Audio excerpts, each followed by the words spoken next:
So those six classic triggers of burnout are lack of control, community breakdown if you don't have a sense of community in the hospital, insufficient reward, which doesn't have to be monetary. Thank you is always free. I say that to everybody. Unfairness, very, very common in our clinic. So if you combat that, so, Lucy worked here for 20 years, therefore she is privileged to certain things that other people in her position are not. Conflict of values. So if the values are not defined, the core values of organization, then it's very easy to be misaligned with them because they don't exist, but there's certain culture built in. And if your values misalign with the organizational, that's where the burnout kicks in a lot. And then work overload. That's the only one that most people think about. It's like you're working too much, you're in burnout, but there's actually six of these organizational triggers of burnout. So the big question is this: how do veterinarians like you, who live demanding lives, who never seem to have enough time, able to achieve balance and take control of your finances with confidence? That is the question, and this podcast will give you the answers. We are Florida Veterinary Advisors, and this is the Smarter Vet Podcast. Hi, Smarter Vet. Welcome back to the Smarter Vet Financial Podcast. If this is your first time joining us, we're happy to have you. This is Tom Seeko, to provide a different way of thinking to make financial decisions easy so you can spend time doing other things that you love. If you're finding that our episodes on our show are intriguing or interesting, we've got hundreds of them available. We also have a book we've written, so if you like to consume reading, it's called Unleashed, the Financial Clarity That Every Veterinarian Needs. It's available on Amazon through paperback or Kindle. And there's a plethora of other great resources on our website at flvetadvisors.com. I find a lot of enthusiasm and excitement bringing new people on the show, and I hope all of you enjoy it as well. There's all the different personalities and the stories that we get to hear. And today, I'm particularly excited to talk with Dr. Ivan because it's just the story and the progress and the things that he's up to and his team are doing. I think it's going to be some insightful things, hopefully maybe even to shift your paradigm or provide some information to you that can help move your business and move your life along a little bit further. And before I bring Dr. Ivan Zak in here, I want to give you just a quick note around him. He's a veterinarian, an entrepreneur, the founder of Galaxy Vets, and co-founder of Serenity Vet. He has over a decade being in clinical practice, and he's built innovative solutions and a podcast host as well, which is cool bringing fellow podcast hosts on here. So, Ivan, it's great to have you. I appreciate you joining us. Thank you for having me. Why don't you, if you don't mind, I always love for people to give a little bit of backstory about them, where they came from, how they got to where it is. Would you mind just sharing some of the audience of where you started from and how you got to where you are? Yeah, well, the older we get, the longer the story. So I don't know which part is. we can keep it kind of condensed, Sure. Yeah. Well, vet by trade, obviously. Started from getting my education in Ukraine, where I'm from, but a long time ago, and then repeated that in North America and Canada. Did another degree in vet, and then through a pretty significant burnout in 2010, pivoted into industry. Build a software product called SmartFlow. Some of you may have bumped into it along the way. Then sold it to IDEX, ran their software division for a short period of time, then consulted consolidators, started a podcast, became angel investor in a bunch of startups, and love building technology and help entrepreneurs in our domain. That's awesome. What inspired you? Because especially being from Ukraine, what inspired you to be a veterinarian? How did you pivot from all that? Yeah, I don't have a story that since I was 6 years old, I wanted to be a vet, unfortunately. So this is what everybody says. Fair enough. So in Ukraine, it's not cool to be a vet. All my friends were the lawyers, dentists, or KGB, and they were laughing. And they were laughing, and they actually were, and they were laughing that I would be sticking my hand up the cow's butt, which I have. So it's not cool to be a vet in Ukraine. But then when we immigrated, it was just a professional kind of immigration decision. I realized that it is cool to be a vet in North America. So that's why I decided to continue in that direction. But back in Ukraine, my plan A was medicine. Plan B became veterinary medicine. But what I like about it now is that the many directions you can take in our industry, be a vet, entrepreneur, do clinical practice, start businesses, There's industry opportunities. There's so many things you can do with a background as a vet. I don't consider it as a uh, professional dedication to treat animals. I think it's an industry in which you can do a lot of different things. It's cool that you put it in that perspective because I believe a lot of that too. Because being in the veterinary industry now for about 12 years, initially it just seemed like there was like one path that you ran on, and the evolution of where medicine and where veterinary as an industry has been shifting is it's cool to see the path, the careers or the directions you can go through with it. Yeah, it's pretty diverse. As you think about your career and where you've come from, where you are now, when did you realize that, veterinary practice systems needed to change? Oh, I don't know.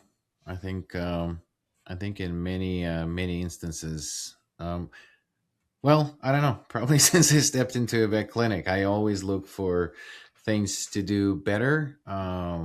Partially from just passion for efficiency, partially from laziness. How can I do less things and put less effort with more impact? Hmm.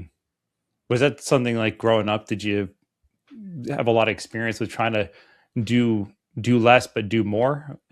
What instilled that into you, that mentality, that mindset? I don't know if it comes really from the childhood, but I mean, in childhood, I grew up pretty poor in Ukraine and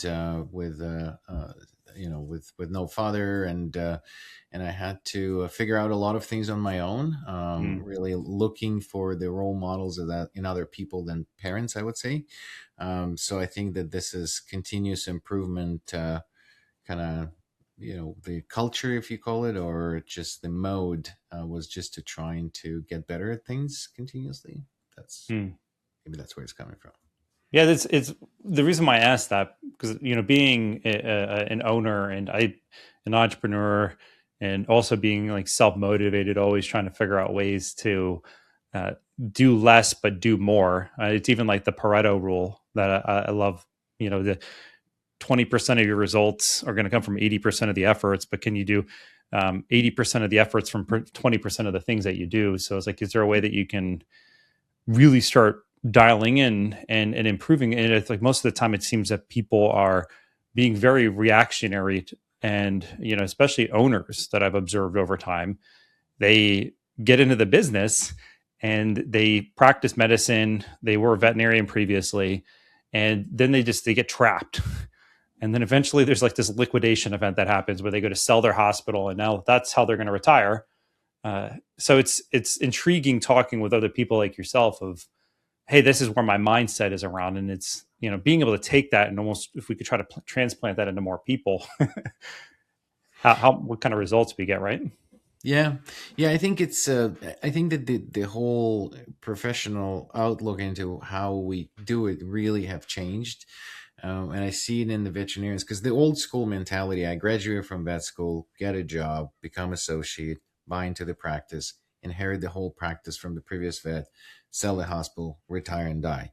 Like that's an old school thing. Hmm. I think more and more, I hit my limit in wanting to do medicine. I think like 6 to 7 years into doing medicine, and it's like, is this it? And I think that's a lot of burnout is coming from that because we're so motivated to goal becoming a veterinarian, and you see it in all the vets. This is the extreme goal setting. People, if they want to be a vet from then they're 10 years old, it's a 20-year kind of journey from there to actually become one. And then Right. after that, you're a full stop. What's the next goal? And then you get into this mandate of like day to day to day. I think that's what burns out people. I've done one of the studies based on that actually. And so I think that this mentality changes and then you just do what you do for 20, 30 years and then sell the hospital, especially if you don't know what you're doing, you're just paying your salary and you're happy with that, but then you try to sell the hospital and it turns out it's worth nothing. Thinking about on the note of burnout, because it's like you definitely have people, owners that get burnt out. Hi, I'm Joe Kowalski, event director for the Wild West and New York Vet Shows, two conferences aiming to give you the education and information you need to be a successful practice owner. With two stellar programs to choose from and the ability to earn up to 36 CE credits at Wild West Vet or 16 credits at New York Vet, our team has you covered from clinical advances to the business necessities. Join us this October in either Reno, the 14th to the 17th, or in New York City, the 29th to 30th, and become a member of the Vet Show family. For listeners ready to make plans now, use the code NEXTSTEP, one word, at checkout and receive $50 off your conference pass at either show. Remember, that's one word, NEXTSTEP, for $50 off. Head over to us.vetshow.com to learn more. Of course, there are team members that get burnt out. And I mean, even come on the note of owners, I have people that are in their early 40s, mid 40s, and they're just like, I don't want to be an owner anymore. And sometimes it does come down to, it seems like managing people, leading them. I don't know if it's just I think a lot of the skills can be learned from that side of it, but it's really devoting the time and the attention and energy. But it's like, do you really want to do that? And in your perspective, what are ways that people can help reduce burnout, even if it is teams, practice owners? What have you seen? What are you implementing these days? Well, burnout has been a big topic for me since I went through burnout and almost lost my life twice. And then when I finished my MBA, my thesis were on burnout prevention. Now I publish actually every other year, a study on different ways to get through burnout. But in our clinic, so I run this small network of urgent care hospitals. The basis for this, I split the burnout into two directions. One, it's personal. I think that veterinarians are sort of predisposed. We're a very typical kind of type of personality. Always say yes, no boundaries, A players, and sort of vulnerable and sort of prone to burnout. That's a personal thing that I think that you can't manage that other than yourself. Like for yourself, do yoga, meditate, mindfulness, positive psychology, all of those things you should be doing, but it's not something I can affect as a leader or as a business owner. So what I think that we can focus on is not causing the environment that perpetuates that. And I achieved that through basically following Christina Maslach. She was the first in the 80s describing the burnout triggers. There's 6 triggers that are very specific. And if you eliminate those 6 triggers, then you can continuously create an environment in which there's no burnout. So that's kind of the framework that I chose, and we follow that. Is that something that within these, and this is referring when you said that the chain of hospitals is Galaxy Vet, right? Yeah. In our clinics, in urgent care. Has there been like a specific curriculum that you've implemented? Is it something that is repeatable? Is it something that you offer for other people that's out there as well? Like how have you gone about it in your own life? So it was my thesis for my graduation from MBA. I could pick any topic, so I decided to write on burnout because I was interested in that. Right. So I dove deep into it, and then I took the model into my consulting business, consulting consolidators, because I thought that we could do it at scale, and we can teach consolidators how to fight the burnout, and then ultimately could become a talent acquisition mechanism. If the organization cares deeply about that, then you will attract the right talent, which completely failed because I didn't find consolidator that is interested truly doing that.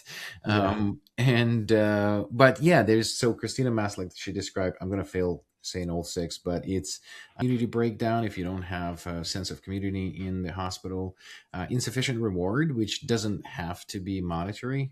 Thank you is always free. I say that to everybody.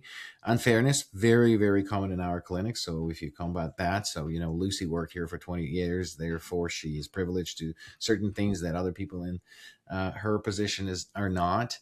Conflict of values. So if the values are not defined, the core values of organization, then it's very easy to be misaligned with them because they don't exist, but there's a certain culture built in. And if your values misalign with the organizational, that's where the burnout kicks in a lot. And then work overload. That's the only one that most people think about. It's like you're working too much, you're in burnout, but there's actually 6 of these organizational triggers of burnout. So the methodology behind it is essentially avoiding them. And every time you're thinking, are my people burned out or a particular person, run through those 6 and think, are they taking place in the current team? I think about all 6 of those, and again, they definitely if you aren't managing them properly, I can see where they can create, what is it? Like ambiguity, I think is a lot of it too, is like, that's what my executive coach always tells me. And, is there any of these that you would look at and be like, yeah, this is one of them that tends to cause the most burnout for the veterinary industry? Or would you say all six of them have equal place? I think they all have equal place. And, whoever is listening to this is a good self-reflection. Because when there's a change of practice, this is one that I didn't mention, lack of control. So when there's a change of hands and when you're selling the practice to a consolidator, that's the most common, because I've had certain autonomy and now I don't, because there's a top-down methodology. Community breakdown. If you don't care at all about people that you work with and you just show up, do the job, and leave, that is a sign of that. Insufficient reward, where there's, where people, we use Slack a lot. We have the whole channel called shout outs, and people constantly throughout every single day do shout outs to each other in the hospital, and it's a network and everybody's seeing how people help each other. And conflict of values is very common as well, because clinics don't really spend time defining what are our core values. And a lot of people think that this is something that is, big companies have on the wall in the CEO's office and nobody cares about that. But we use traction methodology for our management, and core values are very instrumental. So we intentionally use them for every incident review. Do we adhere to what we want? So for example, we have employee ownership embedded in our structure.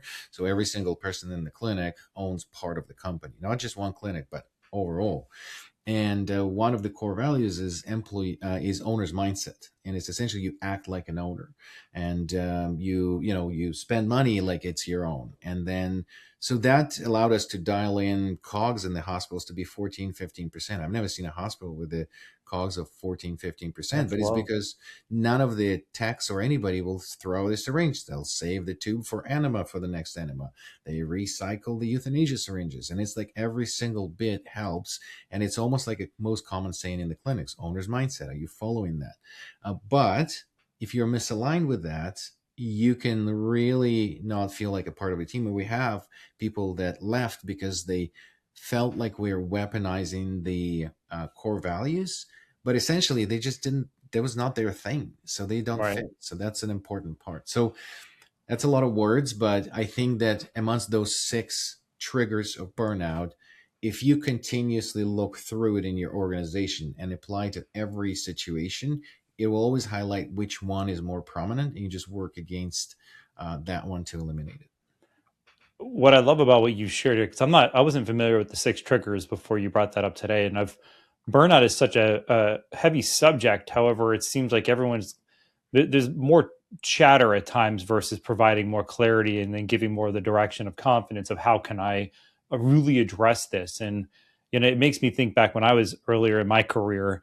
I worked with the teacher market in the state of Florida, and I was reaching a level of burnout myself. And it was just like the workload, or just the misalignment of values, like you're saying.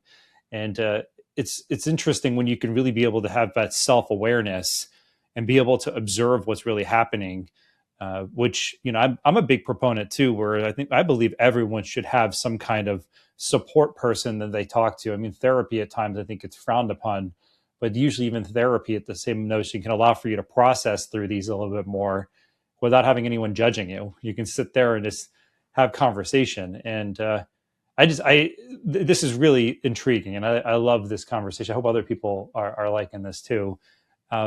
When you think about practices, when we talk about time and energy, and I know you mentioned the factor of ownership, think like an owner. Where do you see that a lot of practices are losing the most time and energy today? You mean in where's the inefficiencies, or are they just inefficiencies, productivity, overall, just the culture? There's a lot of elements, and I'm more of your perspective and opinion from what you've seen. Like, where areas that you observed and have been able to help enhance or improve within even the business models you have?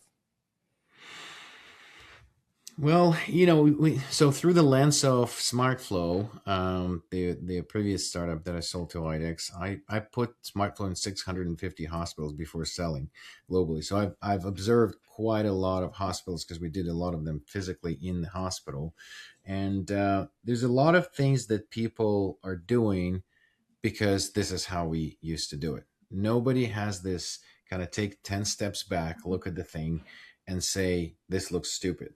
And we teach new people that are onboarded into the clinic into the same frameworks without really adopting what I'm trying to do. We have a bottom up culture, and not just because that's a cool word, but our structure of all the meetings, all the projects that are kicked off. We have a very deliberate framework of how we develop any single new initiative where everybody's participating and everybody's invited. So if we're designing the new procedure cost, we will invite receptionists, we will invite the assistants, we will invite the techs. It's not just like someone owner of the business is deciding that, because I don't know how that's going to affect the receptionist who's talking to the people or the assistant who is discharging them. So bringing opinions and this whole concept of inclusivity, I think has been completely taken out of context in our world, because we need to include every ethnicity, gender, and other things. It's not about that. It's include people that have different opinion. Like, that's what's important in the innovation. And I think we are lacking that in the traditional, I own the business, I make all decisions, and that's how it's going to be. If you allow teams that do the work to make decisions and design it, that's going to be a winning strategy to continuous improvement. And I think that's the biggest mistake, because people think that they're smarter than everybody else. Yeah, I will say that we all have an essence of being control freaks too, and I think a lot of people in veterinary medicine, I mean, speaking from the ones that I've worked with, are pretty type A. So they're like, they Oh, yeah. have to be a very specific way. That's why we Uh, burn out as well. So, yeah, it's like, how do you are willing to relinquish that? And I think that's even like in our own business too, as I think about it, where there's this element of, do I need to maintain control over this? And why do I feel like I have to control so much of it? Because there are ways to involve and bring the investment of other people into ideas and propelling processes and systems and implementation. And I mean, even just coming back, I mean, it really struck a chord with me earlier of the ownership mentality, and everyone's focusing on that because it's like, it really gets you to think more in the standpoint of, we don't want to have waste. We're looking to, it hurts your bottom line, your income that you're making too.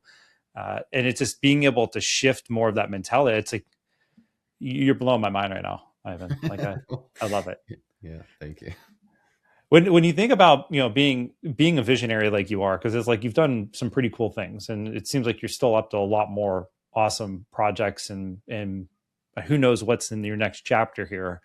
And when you look at the future of veterinary practices and ownership, what do you see it being, and how can people start preparing for it? Well, the biggest wave that I'm trying to ride right now is to keep up with every AI release that happens 3 times a week. And I think that the whole concept of agentic structure and things that are for vet medicine right now, most people still think that AI is chat GPT, and maybe someone's using Claude and typing into the chat to find information to help them to write an email. I think that what's coming in every industry, but what's coming into our is something to really pay attention, because I think that the huge transformation of the technology and complete disruption of all the PIMs that hold the data, and there's quite a few discussions on that online. John Ayers, is previous CEO of IDEX, is kind of leading the pack there with the thought leadership in that. So AI, I think, will significantly influence. Not in like, I need to use Scribe to document my medical records. That's an of course thing. But how actually the consumer behavior will change, how much the consumers are going to be educated, and how do you adapt your practices, your communication with that. I think that's going to be a significant thing, because at this point, so we had COVID. I was always laughing that everybody thought that telemedicine will just take over. This is it, because right now we're not allowed in the hospital. It will take off. Our industry is so stubborn that even the global pandemic didn't not teach us how to use telemedicine. It's absent. It's not done. So, but I think this is what will break the industry if we don't flex to it. So I think that the AI, the transparency of pricing, the integration capabilities, and learning how to automate and improve your workflows, because there's going to be a significant pressure on the margins and on the profitability of our business. And then it will come with a AI disruption. So if we don't learn how to optimize the hell out of every minute of the day, every minute of the labor cost, every inventory item that is accounted for and delivered into the hospital just in time, because the pharmacy will go away, the lab questionable but at least 200% markup will go away, and then we will be able only to provide services at scale with a minimal labor and inventory costs. So those things, I think, are going to disrupt the industry a lot. And I think a lot of vet clinic will go out of business. Like, honestly, I think that that's what happened, because it's not just margin happens and we lost 3% of incoming new patients in the last quarter over the last 4 years. It's going to take a layer of revenue that's coming in, layer after layer. So we need to be prepared to that. That's definitely very insightful. I didn't even know that AI was updating. Was he said 3 times a week? Well, yeah. Yeah. Big language models. Yeah. I'm overwhelmed by just the amount of AI tools that are out there right now and how to even use one. So it's like having to take a step back every so often and like, what am I trying to do right now? And which one can help me? Yeah. I'm trying to, like, to keep up. Like, I literally build an agent that scrapes the internet on the topics that I need and delivers me every morning what should I change in my personal tech stack every day to keep up. So, of course you would. I mean, being an innovation and tech guy, man, would expect nothing less of you. Yeah. To leave our listeners, is there any final thoughts that you want to throw in here to wrap up our conversation today? No, well, it's a really cool thing that you guys do here. So I really appreciate the invitation. And I think that what you do in your business, helping veterinarians to transition, is also important, because we're lost in anything but treating pets. So I appreciate that. Yeah, absolutely. Ivan, it's been phenomenal having you here. I appreciate you joining us. Thank you. Thank you for having me. Smarter Vet, I hope you enjoyed this episode. Grab maybe one little nugget from it. If you are a first-time listener, we're so glad to have you here. And if you are a frequent listener, welcome back. If you've not had a chance to rate and review us, please do. Visit Spotify or Apple. Show us some love, because then other people can be able to find our show a lot easier. And at the same time, if you found this episode to be insightful, or if there's a favorite of yours, take it, screenshot it, post it on your socials, share it with some of your friends. Let them to be able to experience the same great information you got here today. This is Tom Seeko, wishing you a lifetime of financial success. Don't forget to visit our website and sign up for our newsletter. By subscribing, you'll be the first to know about upcoming race-approved CE webinars, podcast releases, short presentations, and articles that we publish. Make sure to like us on Facebook, follow us on LinkedIn, and subscribe to our YouTube channel.